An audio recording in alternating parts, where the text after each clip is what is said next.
Hi, my name is Brian, and welcome to the channel This Fantastic Life. In the latest episode 28, I showed you the top 10 van life destinations in the state of Arizona, and that was such a successful video that today I'm going to show you the top 5 van life destinations in New Mexico. Number 5 is Carlsbad Caverns. Carlsbad Caverns is a limestone cave in the Guadalupe Mountains region of southeastern New Mexico. It is renowned for its big room, which measures 4,000 feet by 625 feet by 255 feet tall. It's the largest room in a cave in the United States. Now, this is a limestone cave, but most limestone caves are carved by the formation of carbon dioxide dissolving in water to make carbonic acid. And Carlsbad Caverns was actually formed in a different way. There was hydrogen sulfide generated by petroleum deposits deep in the ground, and these hydrogen sulfide gases seeped upward and reacted with oxygen to make sulfuric acid, which carved out the cave. Number 4, Bandelier National Monument. Bandelier National Monument is named after Adolf Bandelier, an anthropologist who discovered the Puebloan culture here in 1880. Geologically, it was formed by the eruption of the Jemez Mountains 1.14 million years ago, which created a layer of volcanic tuff that was 1,000 feet deep of volcanic ash. And this was overlaid then by shale and sandstone deposited by the Permian period. Bandelier commemorates 10,000 years of human habitation. The first permanent settlements here were of the ancient Puebloan people in 1150 to 1500 AD. There was a wide network here of trade, and the Pueblo people built 2 spectacular pueblos, including the Cuevani Pueblo, a circular pueblo that at its height was 3 stories tall, and the long house, which is built at the base of the cliff. There are also caves in the bottom of the cliff, and some people lived in the caves, and then some people lived in the Puebloan structures. Number 3, the Bisti Badlands in the de-na-zin wilderness. Located in the Four Corners region of New Mexico, this Badlands wilderness is managed by the Bureau of Land Management, or BLM, and is surrounded by Navajo land. You can arrive via a dirt road and then park in one of the 2 parking lots. We stayed overnight in the parking lot there. And then to adventure, you just go out onto the Badlands. There's no trails here. It's a complete wilderness. You explore around looking for different features. Such features are known as the flat tops, the manta rays, the ostrich, cracked eggs, and petrified logs. It's very interesting and otherworldly landscape to explore.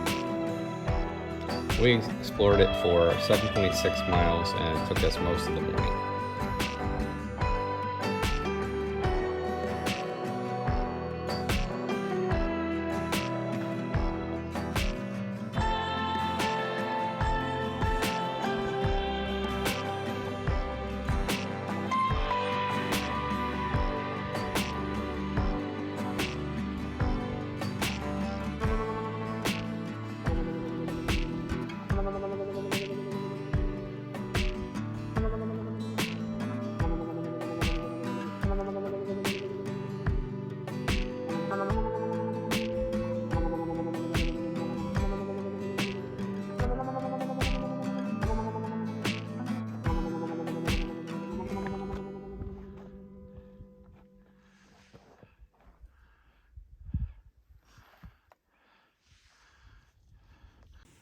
Number 2, Choco Canyon National Historic Park.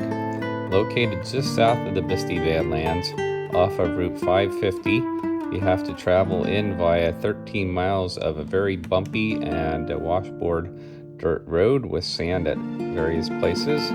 We were driving in wondering if this was going to really be worth it, as everything's bouncing off our shelves, including our dishes falling to the floor, etc. When we get there, we're just totally blown away. Choco Canyon is a World Heritage Site. It was a ceremonial center for the Anasazi, the ancestors of the current Pueblo and Hopi people, built between 850 and 1250 AD. It contained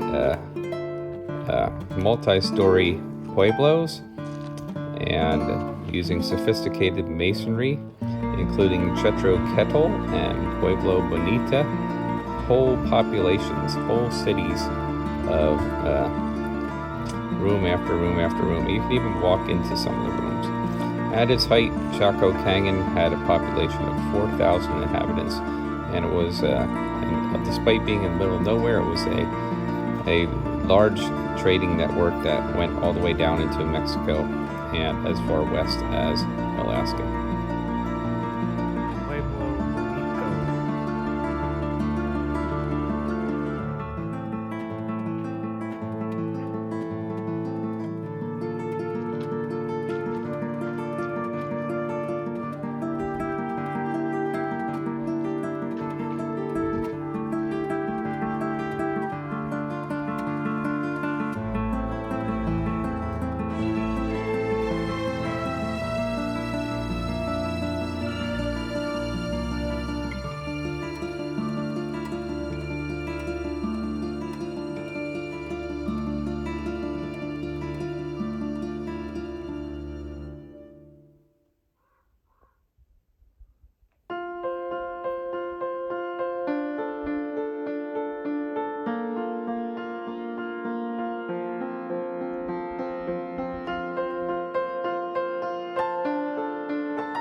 Number 1, White Sands National Park. One of America's newest national parks, White Sands is surrounded by the White Sands Missile Range near Alamogordo, New Mexico, home of the Trinity site where the first atomic bomb was tested. It is part of the Tularosa Basin, and it features sand dunes of up to 60 feet tall comprised of gypsum or calcium sulfate. Approximately 12,000 years ago, the land in the basin was filled with large lakes, streams, and grasslands, and as the climate warmed and the snow melted, the gypsum dissolved from surrounding mountains and was carried into the basin. Further warming and drying caused the lake to evaporate and form these calcium sulfate crystals.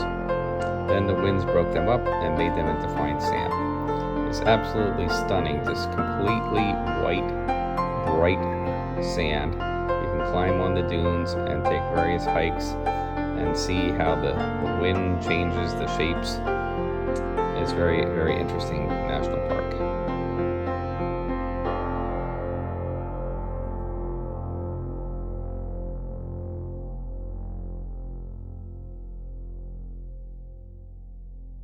Well, I hope you enjoyed this video on the top 5 van life destinations in New Mexico. If you did, please click the subscribe button, that little van icon down in the lower right-hand side of your screen. Costs you absolutely nothing, and it really helps us out a lot. And stay tuned for more content.